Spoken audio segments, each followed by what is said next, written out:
Hi అండి అందరికీ. అందరూ ఎలా ఉన్నారు? నేనైతే చాలా చాలా బాగున్నాను. మీరెలా ఉన్నారో కింద కామెంట్ చేయండి. మీరెవరైనా ఫస్ట్ టైం మన ఛానల్ చూస్తుంటే ఛానల్ సబ్స్క్రైబ్ చేసుకోండి. వీడియోస్ లైక్ చేయండి, షేర్ చేయండి ఫ్రెండ్స్. ఈరోజు నేను యమ్మీ పన్నీర్ మేతి కర్రీ చూపించబోతున్నాను. రెస్టారెంట్ స్టైల్‌లో అద్భుతంగా ఉంటుంది. చూస్తుంటేనే నోరు ఊరిపోతుంది కదా!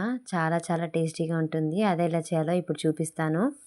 ముందుగా స్టవ్ వెలిగించి ప్యాన్ పెట్టేసుకోవాలి. అందులో ఒక క్యూబ్ బటర్ వేసుకోవాలి. ఈ కర్రీలో బటర్ చాలా చాలా బాగుంటుంది. బటర్ వేసుకున్న తర్వాత కొంచెం సాజీరా, 2 లవంగాలు, ఇలాచి, కొంచెం దాచిన చెక్క ముక్క వేసుకోవాలి. చాలా కొంచెమే మసాలాలు పడతాయి. చిన్న అల్లం ముక్క వేసుకోవాలి. కొన్ని వెల్లుల్లి రెబ్బలు వేసుకోవాలి. తర్వాత ఒక ఆనియన్ పెద్దది కట్ చేసి వేసుకోవాలి.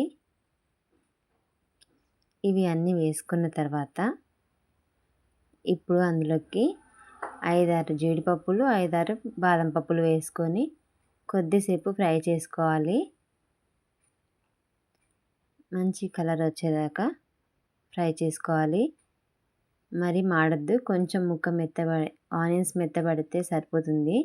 ఇలా అయిన తర్వాత ఇప్పుడు అందులో ఒక చిన్న టీ గ్లాస్ వాటర్ వేసుకొని కొద్దిసేపు ఉడికించుకోవాలి. చూసారా? ఇలా ఉడికితే సరిపోతుంది. ఉడికిన తర్వాత స్టవ్ ఆఫ్ చేసుకొని ఇది మంచిగా ఫైన్ పేస్ట్ చేసుకోవాలండి. ఇలా ఉడికితే సరిపోతుంది. ఉడికిన దాన్ని చల్లారినాక పేస్ట్ చేసేసుకోవాలి. తర్వాత అదే కడాయిలో కొంచెం ఆయిల్ వేసుకోవాలి. ఆయిల్ వేసుకుని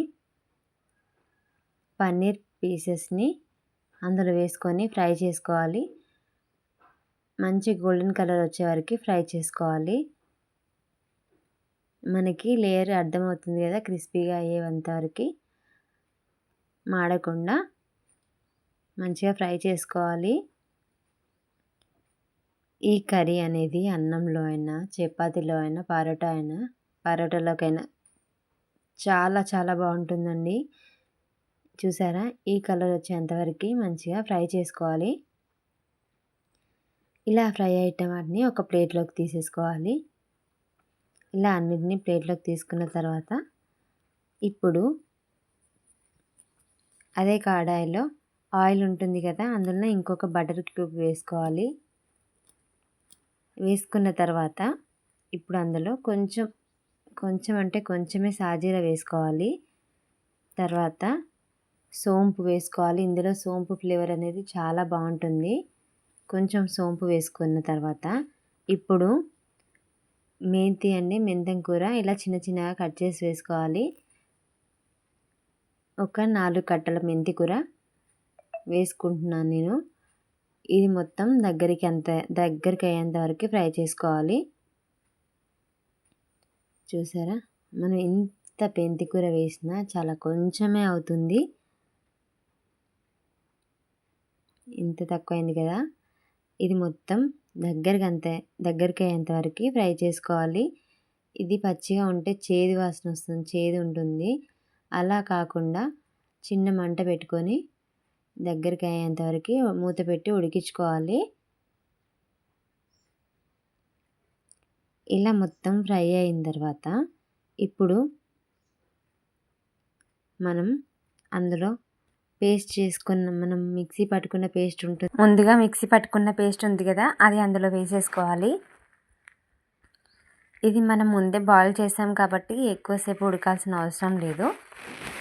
కొంచెం కుక్ అయితే సరిపోతుంది. ఇది ఉడికేటప్పుడు ఇప్పుడు అందులోకి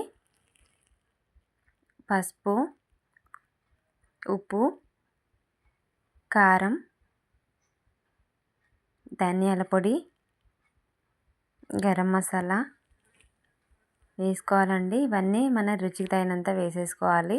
ఇవన్నీ వేసుకొని ఒక్కసారి కుక్ చేసుకుంటే, మూత పెట్టి ఒక 5 నిమిషాలు కుక్ చేసుకుంటే సరిపోతుంది. చూసారా? ఇవన్నీ అంతా కలిసేలాగా ఒక్కసారి కలుపుకోవాలి. ఇది చాలా రిచ్గా చాలా చాలా బాగుంటుందండి ఈ కర్రీ అనేది. ఇది ఇలా అంతా దగ్గర పడిన సేపు మూత పెట్టి ఒక 2 నిమిషాలు కుక్ చేసుకోవాలి. చూసారా? ఇలా ఆయిల్ అంతా సపరేట్ అయిన తర్వాత ఇప్పుడు మనం అందులోకి ముందుగా ఫ్రై చేసి పెట్టుకున్న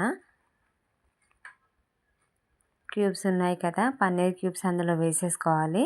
వేసుకొని మొత్తం అంతా కలుపుకోవాలి ఒక్కసారి.